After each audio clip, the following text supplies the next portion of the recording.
It's Oonk time. Let's start the show. Welkom bij Breek de Week. Het belooft weer een hele mooie week te worden met hele mooie gasten aan tafel. Zometeen gaan we starten met de luisterlijn. Er zijn 2 mensen hier aan tafel aangeschoven om ons alle ins en outs daarover te vertellen. En vervolgens is het tijd voor de column van Danny Danker, De Kosmos. Ja, en we hebben weer muzikaal talent aan tafel. Het grote talent Ton Kusters is hier. We willen graag met hem praten en natuurlijk ook naar zijn liedjes luisteren. En als laatste gaan we praten met Henriette van Gasteren, kunstenaar, fotografe, die als eerder te gast is geweest en nu met een expositie en een boek door het land reist met een zeer actueel en belangrijk thema. Dus veel plezier. Welkom, mensen. Ja, we gaan het eerst hebben over de luisterlijn. Erik Sol en jouw collega Judith Linders, hartelijk welkom. Dankjewel. Het bestaat al heel lang, sinds de jaren 50 op de luisterlijn. Toch zal niet iedereen weten wat het is, Erik. Kun je dat kort toelichten? Ja, de Luisterlijn is een landelijk werkende organisatie waar mensen contact mee kunnen opnemen die behoefte hebben aan contact. Dat kan per telefoon, bellen, dat kan via de chat en dat kan ook per e-mail. En dat is heel laagdrempelig. Mensen kunnen anoniem bellen of chatten of e-mailen. Nou, dat is ietsje lastiger.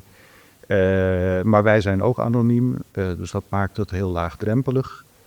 En dat is 7 dagen per week bereikbaar, dag en nacht. En dat is ook wel vrij uniek voor een instantie als deze. Dat is een hele unieke opgave, ook een hele uitdaging om 24 uur bereikbaar te zijn. En om een luisterend oor te bieden, ook een steun in de rug, zoals jullie zelf zeggen. Ja. Nou ja, ik denk dat Judith wat meer kan vertellen over de organisatie en de vrijwilligers die er zijn. Ja.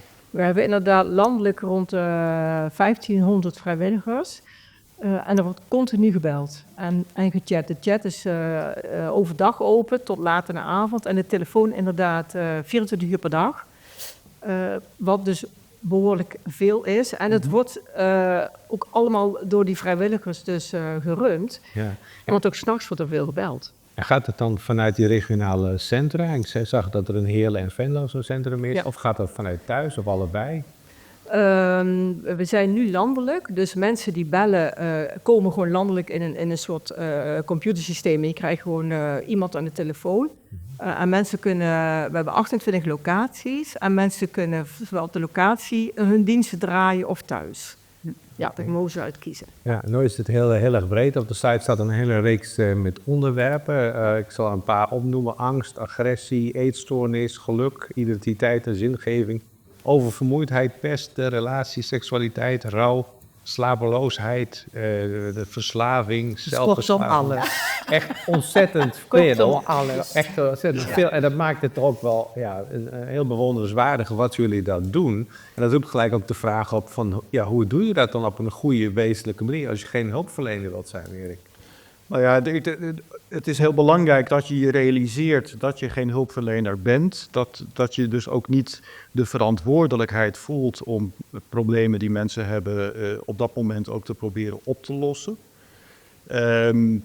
Empathisch luisteren is vooral heel goed luisteren, met volle aandacht. Ook vanuit enige rust.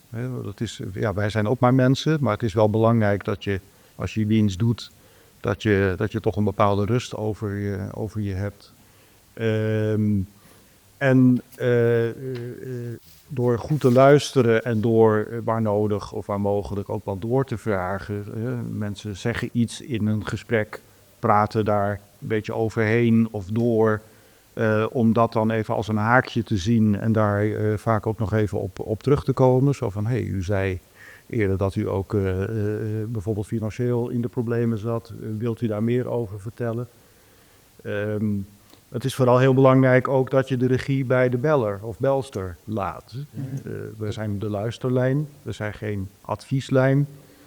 En als de stemming in een gesprek het toelaat, dan zeg ik ook wel eens van, als u een preek wilt, dan zijn er wellicht ook andere nummers beter geschikt. Mm-hmm. Hoe lang doe je dit al? Ik doe dit nu bijna 5 jaar. Mm-hmm. En hoe was het in het begin? Want nu heb je natuurlijk 5 jaar ervaring. Heel anders dan nu, voor jijzelf? Nou, ik ben natuurlijk begonnen in zeg maar een beetje in de piek van de coronatijd. Dus dat was wel anders. Daar zat natuurlijk wel een bepaalde problematiek achter. Extra spanning en stress in de samenleving. Ja, en dat proef je dan ook wel. Ik moet zeggen, ik voel altijd wel een soort gezonde spanning als ik aan mijn dienst begin. Omdat je weet nooit wat voor gesprekken je binnenkrijgt, over welke onderwerpen het gaat, hoe gesprekken uiteindelijk gaan. Dus het wordt voor mij in ieder geval geen routine. En ik denk ook dat als je het als routine gaat zien, dan vraag ik me ook af of je die aandacht en die empathie ook wel kunt opbrengen. En worden jullie begeleid? Zeker, Ja? zeker. Ja. Ja. Ja, we hebben inderdaad per locatie heb je 1 of 2 begeleiders en administratieve ondersteuning. En als vrijwilligers zich aanmelden, worden ze ook goed gescreend van tevoren, krijgen een aantal gesprekken, dan krijg je een opleiding van Wat leren ze dan in die opleiding? veel gesprekstechnieken. Dus er is veel aandacht voor rollenspellen. Er is ook een e-learning met ook wel achtergrond, ook wat kennis over gedrag van mensen, communicatie, dingetjes, maar vooral ook veel oefenen. Ze lopen mee met ervaren vrijwilligers. Je loopt samen ook dienst een aantal. En ze krijgen dan, als je eenmaal begint ook echt en je bent er aan toe en je hebt het gevoel van dat lukt mezelf, dan ga je zelfstandig starten en dan krijgen jullie 1 keer in de, zeg maar, om de 6 weken of zo op je intervisie. Themabijeenkomsten worden georganiseerd. Hoe lang doe jij het al? Ik ben nu 2 jaar trainer-begeleider in Heerlen. Oké, en je belt ook nog zelf, je zit nog zelf op de luisterlijn. Soms, ja. Soms. Dat is mijn aandachtspunt is vooral de club aansturen, mensen opleiden, begeleiden, trainen, ze actief houden, ze enthousiast houden. Ja, hoe groot is die groep dan? Bijna 40 in Heerlen. Oké. Ja. Wat zijn nou vragen die jij krijgt of terugkoppeling van de vrijwilligers? Ik kan me nou voorstellen met die heftige onderwerpen dat je soms denkt van wow, dit was een pittige en nou ook wel een kop koffie nodig. Ja, dat klopt. En daar kan Erik misschien meer over vertellen wat al pittige gesprekken zijn. Dat is ook afhankelijk van hoe lang je al... in het begin zijn natuurlijk heftige gesprekken altijd wat pittiger en op een gegeven moment word je daar wat meer ervaren in en bedreven in. En dan ga je samen ook zitten, daar is ook de intervisie voor. Hè? Van wat heeft je nou geraakt, hoe kan je het anders doen? En de rest kan ook... Hoe ga je ermee om? Hoe ga je ermee om? Ook een stukje herkenning. En dat is denk ik het fijne aan de intervisie. Ja. Erik, je doet het nu een aantal jaren. Is er een bepaald gesprek of zijn er bepaalde gesprekken die jou zijn bijgebleven? Oh, zeker. Laat ik overigens niet hier de indruk willen wekken dat alle gesprekken altijd heel zwaar zijn. Hè? Want dat is zeker niet zo. Jullie hebben bijvoorbeeld ook gesprekken over het thema geluk. Nou ja, Soms zijn mensen misschien wel gewoon blij. Nou ja, geluk en zingeving is natuurlijk sowieso een belangrijk thema. Maar soms belt inderdaad ook iemand die bijvoorbeeld al eerder gebeld heeft.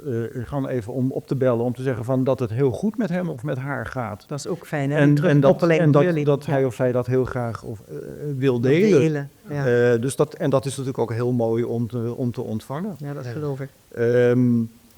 De heftige gesprekken, of de wat zwaardere gesprekken, gaan vaak natuurlijk over relatieproblemen.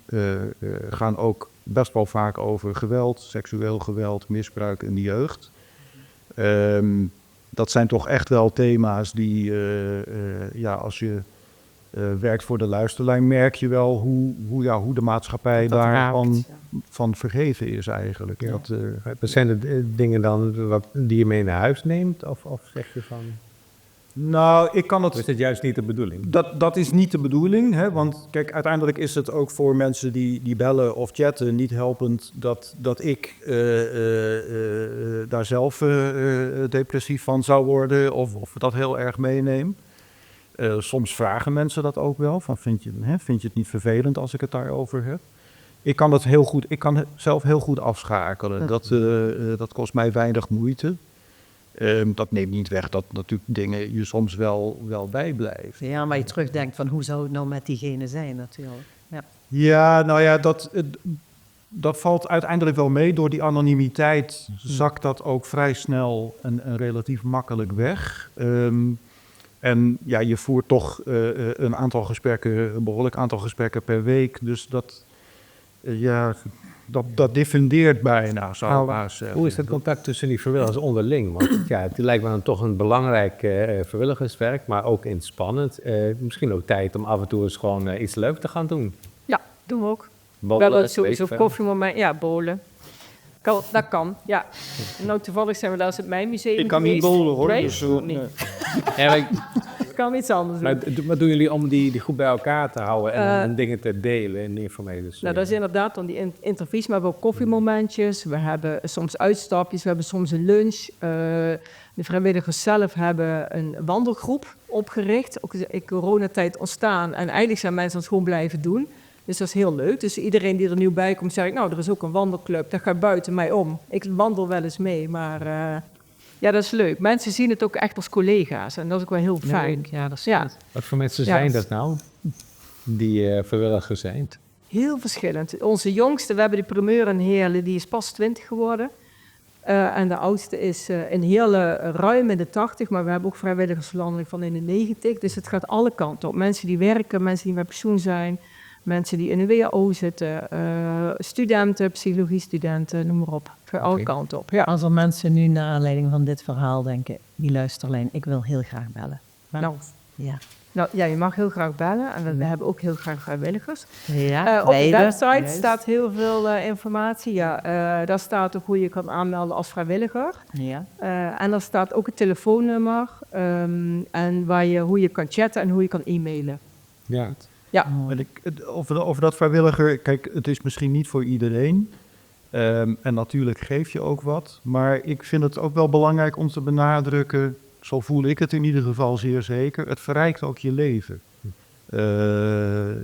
Je merkt echt door dit soort werk, door dit soort verhalen, door dit soort gesprekken, dat je toch meer midden in de samenleving komt te staan. En ook beter waardeert, in ieder geval in mijn geval, hoe goed ik het dan zelf ook eigenlijk heb. En hoe slap dat koordje is waar we met z'n allen op dansen en waar soms ook mensen van afvallen. Om wat voor reden dan ook, een verlies, een zucht naar een verslavend middel, verlies van werk, kan van alles zijn. En ja, soms kukelen mensen daarvan af. En ik vind het wel heel mooi dat ik me door dit te doen ook veel beter ben gaan realiseren hoe slap dat koord eigenlijk is. En we hebben het over die lijn. Wat is het nummer van die lijn? dat is 088 07 000. Oké, nou hebben we dat in ieder geval even benoemd. Dat is het Precies. al essentieel, denk ik. Ja. Dank je. En mensen betalen alleen de eigen gesprekskosten. Dat is ook wel een Ja. veelgestelde vraag. Hè? Dat mensen niet denken dat het een betaald nummer of zo is. En dat er €1 per minuut of zo wordt. Goeie aanvulling. Laagdrempelig en Ja. altijd bereikbaar. En anoniem, heel belangrijk. Anoniem, Ja. En dan is het nu tijd voor de Kosmos, de column van Danny Danker. En die gaat onder meer over liefde en pijn. En ik wil u vast een citaat meegeven. Wat zou liefde zijn zonder pijn? Mits goed gedragen een vorm van vrijwillig lijden.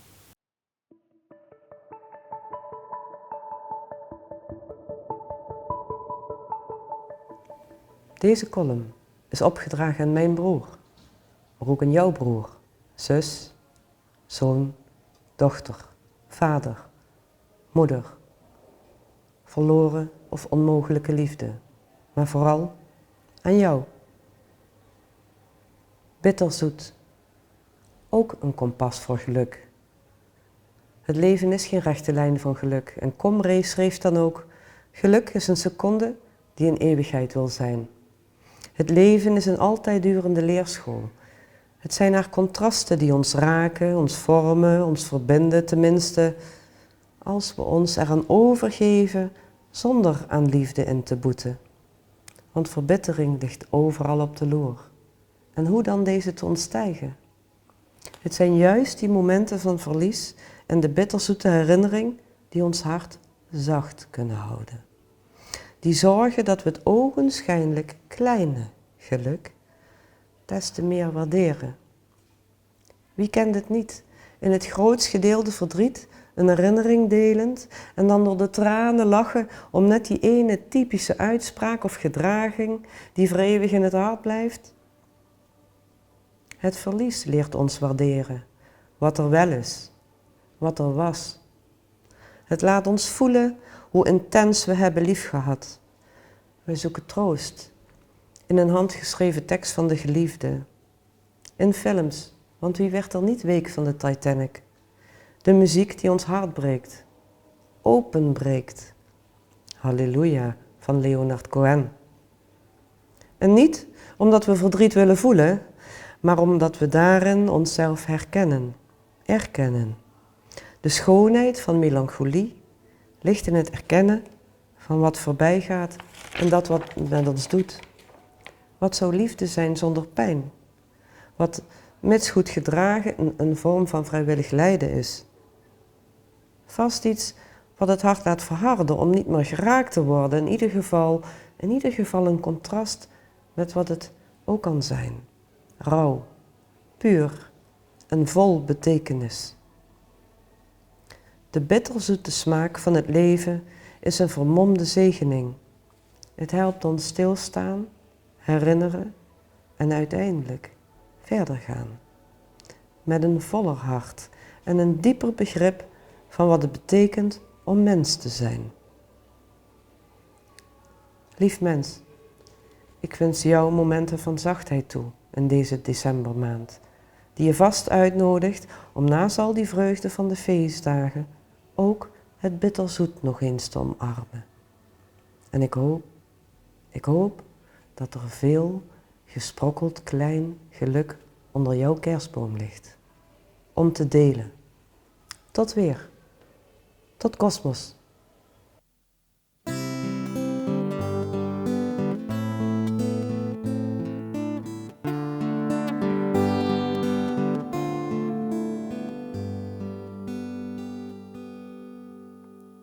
Als ik vroeg wie dat het geit zei, het geit.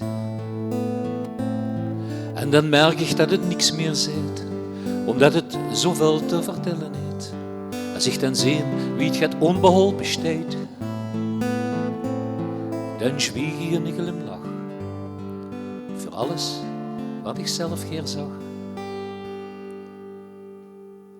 Over de zon, achter de wolken, over al wat morgen anders is, over de dag deze kent plukken, over wat dat het zo lang gemis overleven, over slopen, over vergeten wat geweest, over druimen, over hopen, over dat wat ze met een glimlach zes.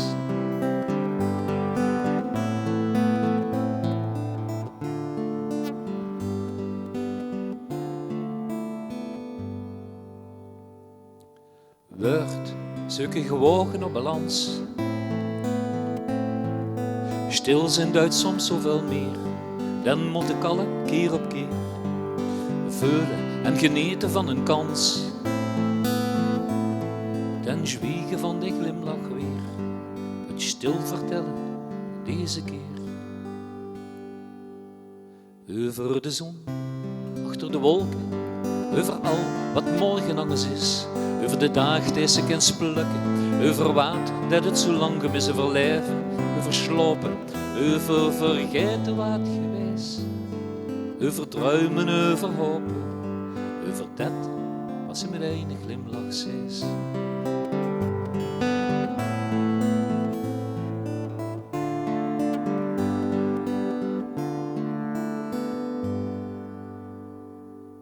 Als ik vroeg wie dat het geit zei, het geit. En dan merk ik dat het niks meer zit, omdat het zoveel te vertellen heeft. Over de zon, achter de wolken, over al wat morgen anders is, over de dag deze kent plukken, over wat dat zo lang gemis, over lijven, over slopen, over vergeten wat geweest, over druimen, over hopen, over dat wat ze met een glimlach zes. Over druimen, over hopen, over dat wat ze met een glimlach zes. Ja, dan werd het hoog tijd voor een schoon stukje muzikaliteit en je hebt zojuist geluisterd naar een heel schoon nummer van Ton Kusters en hij zit nu bij ons aan tafel. Welkom Ton. Hallo. Hallo. Stonden dus al heel lang zingen, of niet? Redelijk gaat het, ja. Ja. Wat zit dat voor dich? Wat doet zingen met dich? Nou, weet je niet, ik heb dat met de paplepel ingegeven gekregen. Want? Ik kan me altijd nog herinneren dat papa en mam onder het afwassen stonden te zingen. En dan ging ik gewoon mitzingen. Ja. En wie het kost ben ik in Zwamen bij het jongerenkoor gegaan en daar gezongen. En op een gegeven moment mijn eerste gitaar gekregen. En ja, ik ben zelf beginnen te schrijven. En doorgegangen tot nu. En toen... En hopelijk nog heel Denk je nog lang. heel lang niet. Ja. Dat ding in het koor is natuurlijk heel wat anders dan solo. En zeker met de gitaar. Wat sprak je daarin aan? Was dat alleen op het podium staan of juist een beetje die bescheidenheid? Nou, met de gitaar is gekomen dat ik die gekregen heb. Ik heb voor het jongerenkoor toen ook al teksten geschreven. En op een gegeven moment ging ze ook teksten voor zichzelf schrijven. Dat woord wie had zal ik zin. En een jaar of 18, 19. Dus liefdesliedjes werden gewoon geschreven. En ik pongelde een beetje op die gitaar. En toen ben ik les gaan nemen in Lin, bij Odoeve. En na 2 lessen kwam ik erachter dat ik zelf schreef. En eigenlijk een maand later zouden we door in de studio om dingetjes op te nemen. En zo is het eigenlijk langzaamaan steeds doorgegaan. En heel af en toe vind ik dat weer leuk om weer opnieuw op te nemen. Nou ja, en vindt ze zichzelf ook steeds weer opnieuw uit? Is het een ander genre of blijft ze in hetzelfde? Je hebt dialect gezongen, maar ook in het Frans. Nou, Frans is meer de chansons die ik doe. Nee, van mijn eigen repertoire wat ik zing. Trouwens niet zo druk, maar ik zing drukker gewoon ook in Frankrijk. We gaan zomers altijd 3 maanden naar Frankrijk en dan zing ik daar. Laat me zeggen, daar zitten de mensen niet echt te wachten op mijn Limburgstalige liedjes. En dan zing ik gewoon de Franse chansons daar. Ja. Dus ik weet er langer in. Ook zo. Ja. Was ik. Doe je ook regisseren wel eens? Of gaat voor grotere producties? Ja, dat is ook een paar keer gedaan. Ja, toch? Dus, Ja, dus. we hebben ooit toevallig vanmiddag de foto's nog van gezien, de 3 Stuven opera. Dat is eigenlijk 3 groschen oper van Brecht. Die heb ik vertaald in het Limburgs toen. Later op basis van de nu bedeleers gedaan, de Noormannen. Ja. Hasselt ook nog. Ja, Nou, een hele dat grote spektakel, productie. Gewoon grote spektakels, ja. Ja. Spektakelstukken. Als je een liedje, komt dat bij je eens op of ga je ze echt over zitten van ik gewoon dat nu schrijven? Dat is heel sterk afhankelijk van wat de vraag is. Want soms krijg je gewoon een opdracht eigenlijk van kent ze door, heb ze schrijven. En dan ga ik me verdiepen in de thematiek en dan schrijf je daar een liedje over inderdaad. En soms kun je inderdaad vanuit een emotionele gebeurtenis wat ze zelf metgemaakt heeft, wat ze dan gewoon op geest zal werken in een liedje eigenlijk dan. En schrijf je het dan in een korte periode? Of zijn er ook liedjes waarvan je zegt, nou die hebben bijvoorbeeld al 2 jaar op de plank liggen, ik mis nog een mooi einde of zo? Dat en soms zijn het ook dat ze dan achteraf dingen op het laatste wat we ooit opgenomen hebben, daar staat een liedje onderweg op. En dat is één gedeelte van dat liedje heb ik ooit in 83 of 84 geschreven. En het tweede gedeelte in 2 jaar geleden of zo. En dan gaan ze dat met elkaar combineren en daar komt dan gedangsdoet. En het heeft er ook mee te maken met de mensen waar ze dan met samenspeelt. Want als ik dingen wil opnemen, dan doe ik er altijd met anderen. Dat niet alleen met de gitaar doe. Als ze een nummer voor zichzelf schrijft, dan heb ze geen tijdsplanning. Maar als ze bijvoorbeeld aan een productie, dan zit ze aan een tijdsplanning. Hè? En ben ik altijd Dat geeft wel druk. Ja, ben ik altijd net of die. Ai. Ik geef dat ook altijd aan van jongens, ook bij thema, bijeenkomsten en zo, om dat voor te schrijven. En dan zeg ik altijd van, het kunt, maar verwacht niet van mij veel werk van tevoren. Ik laat horen wat weer, want dat weet ik dan nog niet. En dat geeft, ik heb dat tijdsdruk nodig om uiteindelijk te besluiten, want daar hebben ze best in de kop heel lang mee bezig. Maar uiteindelijk is dat tijdsdruk, dan moet het af. En dan schrijf ze gewoon dat ze in de kop met schatvakantie, schrijf ze gewoon neer. En dan is het klaar. Hoop ze. Ja. En heel druk zijn dat soort objecten, nee, mag ik niet zeggen, maar heel druk zijn dat voor 1 keer en dan maakt het niet uit, dus er 1 woord niet helemaal. Dat komt dan nog vanzelf, hè, het proces hier natuurlijk. Maar dat is dat liedje over open deuren. Ja. Dat is ook voor zo geschreven. Maar dat kan ik nog steeds zingen zonder dat ik denk, dan zou ik nog aan wat ik ga dan moeten doen in ieder geval. Vroeger had je dan LP's, CD's. Ja. Hoe werkt dat nu? Heb je streams op Spotify?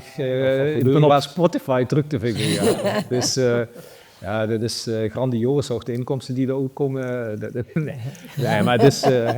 Het werkt dus inderdaad ganzangers. Ik ben begonnen ooit met een cassettebandje op te nemen. Oh, ja, die had ik vergeten. Ja. Ja, en daarna ben ik direct overgegaan naar de CD. De LP heb ik overgeslagen. Cool. En nu is gewoon op Spotify. Ja, nou ja, schoon. Ja, we gaan ook weer naar een volgend nummer van dich luisteren. Dus ik zou zeggen, neem plaats. En dan gaan we luisteren naar mensen naar Ton Kusters.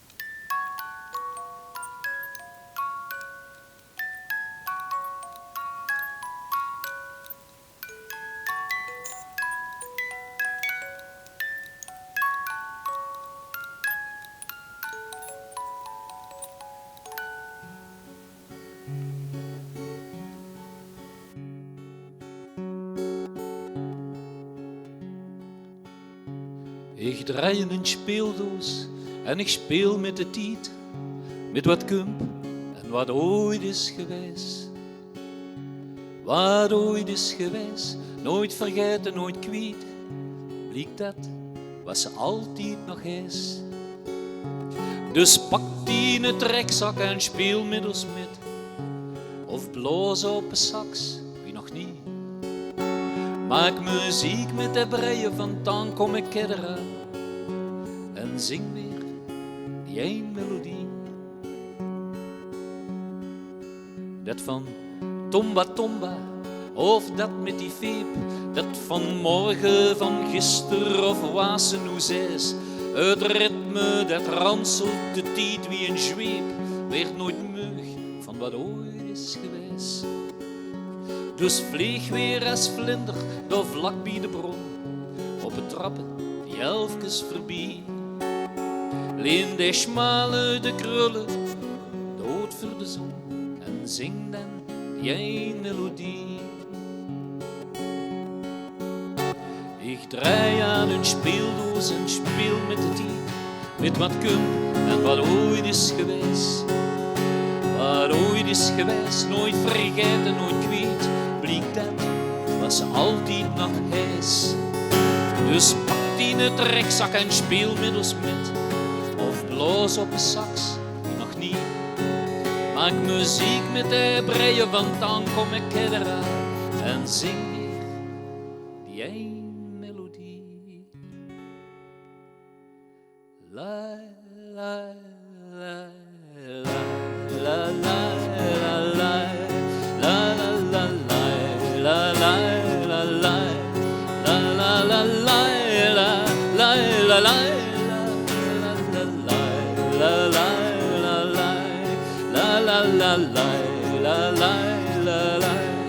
la la la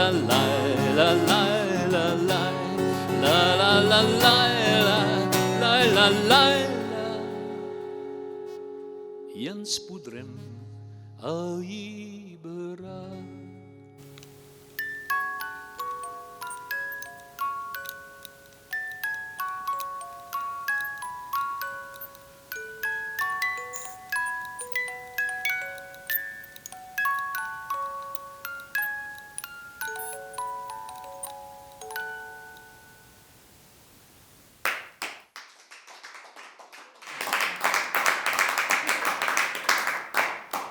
Bij ons in de studio aangeschoven is Henriette van Gasteren, fotografe en kunstenaar met een heel bijzonder project waar je nu mee door het land trekt. Silent Scream, hartelijk welkom.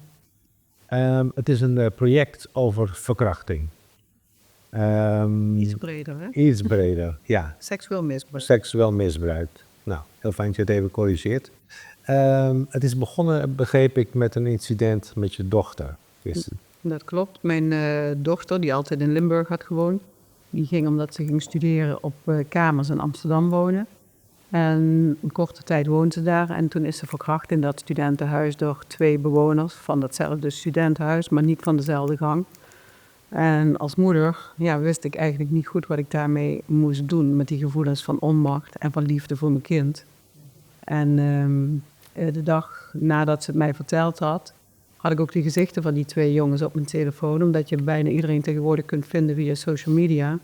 En dan zit je te kijken en dan denk je, wat heeft die jongens daartoe bewogen om tot zoiets vreselijks over te gaan? En een tijdje later, toen heb ik haar geholpen om te verhuizen, want dat studentenhuis, dat leek niet veilig meer. En toen was ik haar aan het helpen en daar liep er een van die 2 jongens. En ja, wat je dan voelt, mensen hebben dan vaak een idee van, ik zou dit of ik zou dat gedaan hebben. Maar ik zei tegen Chrissy, die achter me op de trap stond, ik zei, dus zo ziet een verkrachter eruit. Toen zei Chrissy, mama, niet doen. Kijk, en ze was heel bang. En wat doe je dan? Niks. Dus met al die gevoelens van onmacht, dat ik niks kon doen, ja, ben ik na een aantal jaren, nadat het gebeurd was, hiermee gestart. Hoe is het dan? Je staat dan oog in oog met de verkrachter van je dochter. Wat ging er door je heen? Ja, dat kan ik eigenlijk niet beschrijven. Vandaar dat ik dan ook dit project ben gestart. Want ik ben iemand die met beelden van alles probeert te vertellen. Ja, je voelt je machteloos. En ja, stel je voor dat je denkt, ik sla hem op zijn gezicht. Hè? Ik bedoel, het zou kunnen. Ja, wat brengt dat? Dan zit ik daar zelf in de gevangenis of je schiet er niks mee op. Dus je kunt eigenlijk niks. En het is ook heel vaak niet te bewijzen. Hè? Dus als je aangifte gaat doen, is het heel moeilijk om... tegenwoordig zijn de wetgevingen wel wat aangepast, maar het is wel lastiger natuurlijk. Je hebt altijd steunbewijs nog nodig, ja. En in Chrissy haar geval waren 2 jongens, 2 tegen 1. Wat doet dat met iemand als je dan voor de rechtbank staat? Ja. Dus Chrissy heeft wel een melding gemaakt bij de politie, maar uiteindelijk geen aangifte gedaan. En dat is ook iets wat ik met het project wil belichten. Is het verstandig om aangifte te doen? De meeste mensen zeggen meteen ja. Maar wat doet dat met jezelf als dat 2-3 jaar op de plank ligt, voordat het een rechtszaak wordt? Vreed aan je. Ja, en stel je voor dat je dan geen gelijk krijgt, dan voel je nog een keer verkracht. Ja. Dus ik heb daar niet echt een mening over van je moet wel aangifte doen of niet. Het is wel heel belangrijk om melding te doen. Want stel je voor dat die jongens of die mannen, of het kunnen ook vrouwen zijn, dat ze een aantal jaren daarna weer over de schreef gaan, dan duikt die naam op in het systeem als de aangifte of melding gemaakt wordt. Dus het is wel eigenlijk belangrijk om melding te maken. Ja, het boek, dan laat je dus mensen aan het woord en je brengt ze in beeld, zowel slachtoffers als daders. Want er zijn nogal wat zaken die hieromheen spelen. We hadden het al even over die bewijslast. Maar er schijnen ook nogal wat vooroordelen te zijn. En het is in het algemeen moeilijk om het thema bespreekbaar te maken. Ja, dat is wat ik ook beoog hiermee. Het taboe proberen te doorbreken. Want Chris en ik merkten als we zeiden, want ik ben ook verkracht. Dus als we zeiden van ik ben verkracht, dan weten mensen vaak niet wat ze moeten zeggen. En dat neem ik die mensen niet kwalijk, want het is gewoon heel moeilijk om erover te praten. Maar als je erover praat, dan is dat een stukje verwerking vaak. Een luisterend oor, net als de luisterlijn, heel belangrijk. En het is wel heel belangrijk hoe je het gesprek aangaat. Want ook al heel goed bedoeld kun je vreselijk verkeerde vragen stellen. En jij zei van die vooroordelen, als je dan een beeld probeert te schetsen. Stel je voor, jij zegt tegen mij, ik ben vorige week verkracht. Ik fietste om 3 uur 's nachts door die en die straat. Ik had een kort rokje aan. Ik probeer dan een beeld te vormen en dan vraag ik, ja, waarom fietste jij dan daar 's nachts met dat korte rokje aan?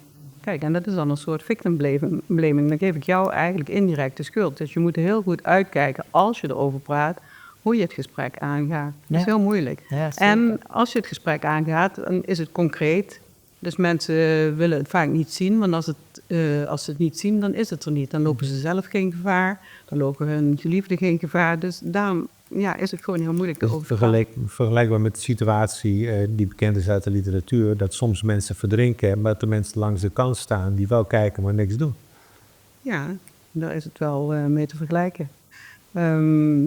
Ik denk dat je als slachtoffer kunt bevriezen als er iets gebeurt, maar dat je als toehoorder, als je zoiets te horen krijgt, dat je eigenlijk ook kunt bevriezen, zeg maar. Dat je gewoon niet weet wat je moet zeggen. Hoe ben je met al die slachtoffers in contact gekomen? Ik ben eerst in 2021 in gesprek gegaan met Lei Seuren, specialist zeden van Team Beaumont. Van de politie. Ik wilde graag weten of ik via hem met daders in contact kon komen.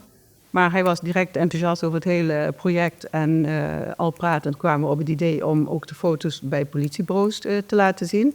Dus nu inmiddels zijn ze bij 4 politiebureaus te zien geweest, nu nog op dit moment bij 2. Nou, en dan ga je verder in gesprek met reclassering, met TBS, met deskundigen zoals advocaten, officier van justitie. En in november 2022 heeft Rob Kobbe een groot artikel in de Limburger geplaatst. En naar aanleiding van dat artikel kwamen de eerste meldingen binnen. En wat ik zo opvallend vond, is dat de eerste die zich bij mij gemeld hebben, mannelijke slachtoffers waren. Want nu we het daarover hebben, een van de voorbeelden in jouw boek is Luc. Die staat op de foto. Ja, op de achtergrond zie je een soort kerkelijk gebouw. Hij is al wat ouder, hij heeft modder op zijn gezicht. Hij kijkt zwaar ontredderd, hij is naakt. Last van een soort wit hemd wat hij aan heeft. En voor zijn kruis heeft hij een foto, een zwart-wit foto. Van de dader met hem. Van de dader met hem, maar dan heel erg terug in de tijd. En dat ziet eruit als een religieuze... Dat is Blijerheide en Kerkrade. Ja. Waar heel veel verkeerde dingen zijn gebeurd. Ja, kun je daar iets over vertellen? Hoe ben je met hem in contact gekomen? Want ik vond het een hele confronterende foto. Hij heeft mij zelf benaderd, zoals bijna iedereen die meedoet. En hij vertelde zijn verhaal. En hij probeerde al langer aandacht voor misbruik in de katholieke kerk te vragen. En dat lukte hem bijna niet. Dus hij was heel blij dat hij met mij in contact kwam. En voor dat gebouw hebben we dan die foto gemaakt om te laten zien. Ik ben dus met bijna iedereen ben ik teruggegaan naar de plaats waar het seksueel misbruik heeft plaatsgevonden. Ook met mijn dochter. Ja. Maar om te laten zien dat het iedereen kan overkomen en dat het overal kan gebeuren. Omdat mensen daar ook vaak vooroordelen over hebben. Eens. Maar hij heeft dus iets meegemaakt in die instelling met iemand van de kerk. Ja, met een religieuze. Ja. En hoe komt zo'n foto dan tot stand? Doe je dat in samenspraak of komt het bij jou uit jouw voorstelling? Hoe gaat dat? Ik praat dus met de mensen, ook via chat. En samen bouw je eigenlijk zo'n beeld. En dan mogen de mensen laten zien wat ze willen laten zien. Sommigen willen vertellen hoe dat toen is gegaan. Anderen willen laten zien dat ze nu heel sterk zijn. Iemand is met een paard op de foto gegaan omdat ze heel veel baat heeft gehad bij therapie met paarden. Dus die bouwen we eigenlijk samen. En als iemand echt geen idee heeft, dan... Maar het is natuurlijk voor die mensen heel confronterend, omdat je bijna als met een praatdelict van de politie, dat ze dingen naspelen, dat je dat bijna weer oproept op die plek. Ja. Maar dat moet voor jou ook heftig zijn geweest, want jij voelt die dingen dus. Ik voel die dingen wel, maar ik wil dan gewoon iets heel goeds neerzetten en dan ben ik daarmee bezig. Maar wat jij zei, het is een beladen plek, hè. Er is een tweeling in het boek, twee vrouwen, die hebben 40 jaar geleden een verkrachting meegemaakt. Eentje werd in de auto verkracht door iemand waar ze een lift van hadden gekregen. Het zusje zat op de achterbank. Ja, en die kon er niet uit, want ze wilde haar zus niet in de steek laten. En de ene zus die riep om de ander te beschermen, neem mij maar. Maar met hen ben ik samen naar het Nadermeer gegaan, waar dat gebeurd is.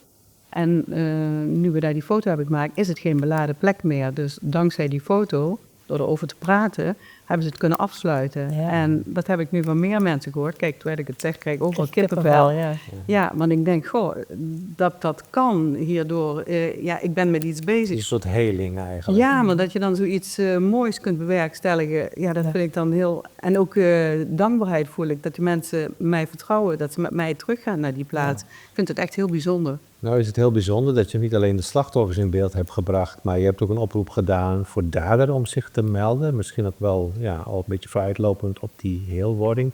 Hoe is dat gegaan? Want ik kan me voorstellen dat ze niet in de rij stonden. Nee, die stonden niet in de rij. Ik heb wel een aantal daders gesproken en ook gefotografeerd, geïnterviewd, want het boek bestaat ook uit interviews. Ook portretten van specialisten en hulpverleners. Ja, deskundigen ook. Ja. En de meeste daders die mij hebben bereikt zijn daders, ik vind het trouwens een heel lelijk woord, dader, maar goed, ik vind slachtoffer ook een lelijk woord, die spijt hebben. Ik had ook heel graag meer. Ik heb er eentje gesproken die zeggen, ja, maar ik heb niks verkeerd gedaan, hij of zij vroeg erom. Maar die melden zich natuurlijk niet zo gauw. Nee, maar dat zit dan in dat voor hun grijze gebied van dat is gebruikelijk of zo deden we dat. Of... Ja, ik mag dat, ik heb daar recht op. Ja. En ik vind het sowieso heel moeilijk, wat is een dader? Er doet een man mee, die was 11 jaar toen hij in opdracht van een volwassene iets bij zijn zus deed. Is dat een dader? Ja, maar dat is wel een thematiek die ook terugkomt. Hè? Dat slachtoffers ook vaak, om die term toch maar even te blijven gebruiken, weer in het dadergedrag vervangen. Ja, dat klopt. Maar is het dan een rechtvaardiging voor de daad? Ik vind dat ook heel moeilijk. Hè? Nee. Even terug op die mensen die dan dingen gedaan hebben. In dit geval meestal mannen, denk ik. Mensen hebben spijt. Zij zijn ook terug gaan kijken in de tijd, in een geheugen. Zijn het nieuwe dingen weer gaan beleven, denk ik. Hoe is dat gegaan?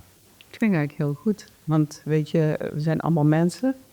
En als iemand dan iets verkeerds doet, dan wil dat niet zeggen dat hij 100% verkeerd is. Dus ook het contact met de daders, dat ging eigenlijk prima. Het kan gebeuren in een moment, het kan gebeuren door omstandigheden, je weet het nooit. Hè, Nee, en er is natuurlijk ook verschil in. Iemand doet 1 keer iets, iemand doet een heel leven iets. Dus, Ja. En wat ik ook heel belangrijk vind om te zeggen, er zijn ook mensen, bijvoorbeeld als een zwangere vrouw alcohol drinkt, dan kan een babytje in de buik feutaal alcoholsyndroom krijgen. Een van de kenmerken is dat zo iemand ongeremd kan zijn. Dat kan ook betekenen dat hij seksueel ongeremd is. Die kan nooit genezen daarvan. Stel dat iemand die dat heeft zich vergrijpt, hoe kijk je daar tegenaan? Ja. Dat is een dader, maar hoe kijk je daar tegenaan? Ja, wat de oorzaak is. Ja. Ja. Even in de toekomst brengen jullie 25 veranderde wettelijke regels, las ik ergens online. Er zijn meer vormen van seksueel overschrijdend gedrag die strafbaar worden. De maximale straffen nemen toe. Bijvoorbeeld voor misbruik van kinderen en kwetsbaren. En het is makkelijker om aangifte te doen. Hoe kijk je naar de toekomst? Denk je dat dat voor gevolgen zou hebben? Die nieuwe wet seksuele misdrijven. Ja. Het is een verbetering. Mensen kunnen makkelijker aangifte doen. Maar doordat het makkelijker wordt om aangifte te doen, komen er meer aangiftes en het personeelsbestand blijft gelijk. Nu blijven al rechtszaken of zaken lang op de plank liggen. Dus er kunnen evengoed nog meer zaken op de plank blijven liggen. En het gevolg is dat ze gaan schiften. Dit is erger dan dat. Dus die minder erge vergrijpen, die blijven misschien heel lang. Maar voor die mensen is die impact natuurlijk ook heel groot. Ja. Dat kun je ook niet. Je kunt het ook niet vergelijken. Die heeft dat meegemaakt, dat is voor diegene erg. Ja. En een ander maakt iets anders mee en dat is voor diegene erg. Je kunt niet vergelijken wat erger is. Maar ja, het is een verbetering dat het veel makkelijker is om aangifte te doen. Maar je hebt evengoed nog steunbewijs nodig. En die advocaten die in mijn boek deelnemen, die vertellen ook dat je aan verwachtingsmanagement moet doen. Hoe sterk staat een zaak? En soms zijn mensen dan heel erg verdrietig als ze geen echte aangifte kunnen doen, dat het niet doorgezet wordt. Maar dat is ook ter bescherming van die mensen. Want als je te weinig bewijs hebt, dan kun je niet winnen. Dus wat ga je dan aan als je dan toch die rechtszaak zou doorzetten? Ja. Er staat het boek vol met interviews en met prachtige foto's. Hoe gaat het nu met die mensen die je gesproken hebben? Nou, laatst was de opening bij het gouvernement. Ja. En heel veel van de deelnemers waren daar. Mooi. Mijn dochter heeft voor het eerst gesproken. Dat was voor mij heel ontroerend, maar voor een heleboel mensen was dat ontroerend. Maar na al die praatjes, die openingstoespraken, ook van Mariette Hamer, regeringscommissaris, liepen de mensen naar de ruimte waar die foto's hingen. Alle 65 foto's hangen daar. Hè? En het was heel stil. Dat geloof ik. En het was zo bijzonder. Ja, het was echt heel bijzonder dat al die mensen... Komt meteen binnen. Ja, het kwam heel erg binnen. En toen later hoorde ik van Daantje, die doet bijvoorbeeld mee, die was naar buiten gelopen nadat mijn dochter had gesproken omdat ze te kwaad had gekregen. Maar er stond dan een heel groepje mensen met zakdoeken. Dus ik vond het heel dapper van mijn dochter dat ze erover praat. Absoluut. En wat is het voor jou? Het boek is nu klaar, is rond. Heeft het voor jou ook een hele bewerking gehad? Nou, ik heb het gevoel dat ik iets gedaan heb. Ik weet niet of ik geheeld moest worden, maar ik heb wel het gevoel dat ik iets gedaan heb met al die gevoelens die ik toen in 2017 had. Ja, en die tentoonstelling die loopt nu bij het gouvernement tot 24 december. En op andere locaties in het zuiden, zoals politiebureaus, bij Sjoeng op 9 locaties van Zuidhogeschool in Sittard, bij het Nieuwe Domein. Maar daarna reist hij door. Dan opent hij in Groningen, in het provinciehuis. Volgend jaar ben ik weer hier bij de AC, dus dan kom ik ook graag terug in het programma. Ja. En Marianne Smitsmans, wethouder, die opent dan op 9 maart. En ik ben in gesprek met Tilburg, die willen graag volgend jaar in de periode Orange the World. Met Den Haag, Utrecht. Dus je hebt wel heel wat in werking gezet. Ja, en in België, bij Museum ICOP, ook in maart. Dus het is wel de bedoeling dat het rond gaat reizen en dat er over gepraat wordt. Mooi. Maar dat is denk ik wel het belangrijkste, dat we dat bespreekbaar maken en dat taboe eraf halen. Ja, want dat helpt gewoon heel erg. Oké, nou, Absoluut. heel fijn dat je hier de tijd voor wilde nemen om hier te zijn, om weer aan te schuiven. Heel erg prettig, heel erg dank en succes met je werk. En het boek is te koop via de website, hè? silentscreen.nl. Oké, nou dan weten we dat ook. Dankjewel. Koop dat boek. Dankjewel. Dank je. Dit was Breek de Week van deze week. Dank voor het kijken. Dank aan alle gasten hier aan tafel. En graag tot de volgende week. Tot volgende week.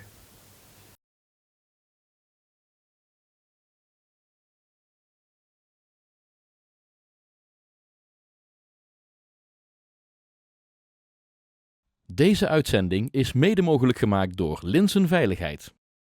Deze uitzending wordt mede mogelijk gemaakt door Brasserie en Adventure Golf Het Pakhuis.